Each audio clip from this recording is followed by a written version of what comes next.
Deməli, bura meşədir. Bu yolu Kanada dövləti sırf əlillər üçün düzəldir. Yəni, əlillər də gəlib meşədə rahat gezə bilsin. Mən də bir hesab etmənəm. Görün, nə boyda böyük bir sahə, belə bir döşəmə düzəldiblər ki, sırf əlillər də, yəni əlillər arabasında olan insanlar bu gözəllikləri görə bilsin. İndi yaz aydır, hələ ki ağacdan yarpaq yoxdur. Amma yayda bura çox möhtəşəm gözəl olur. Biz gələ bilirik, gezə bilirik.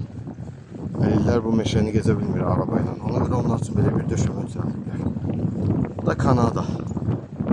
Sonra deyirsiniz ki, Kanadada nə var? Gözə götürdünüz hə? Az qala yıxılmışdım. Sizi Allah saxlasın. Gəl sən bax. Ya Allah. Hə. Biz davam eləyək. Yəni Kanada böyle bir söz var. Kanada. İnsanları düşünürlər, əlilləri, qocaları, veteranları, uşaqları, anaları, ailələri. Nə bilim, bunlar baba ağacları doğrayırlar, amma meşədən çıxartmırlar.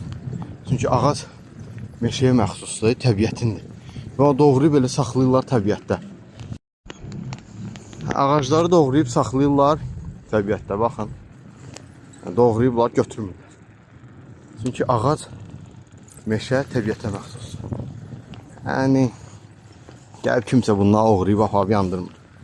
O da kimsə tutanda bir 20 macibinə basıb çıxıb getmir. Belə bir şey yoxdur.